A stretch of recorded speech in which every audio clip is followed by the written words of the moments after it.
जोंहा दिनै जारिमिन दंना गैया बेखौ लानानै सानबाय थानायनि सम गैया। जोंहा राव हारिमु दं।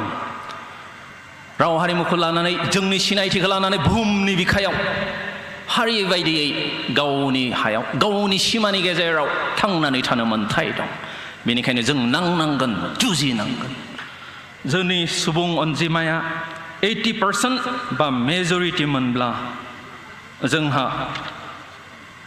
नांनांगौ गैयामोन।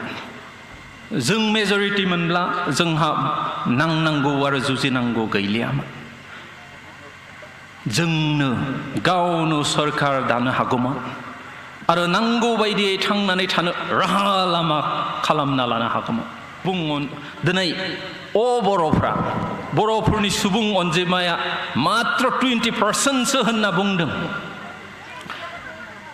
नाथाय दिनै बर'फ्रा गावनि हायावनो माबायदि 20% जाखो?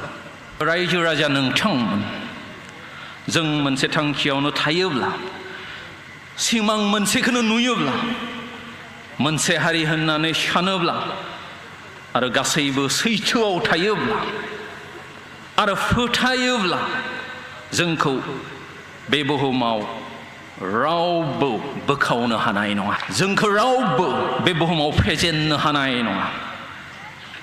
जों जागोन देरहासार।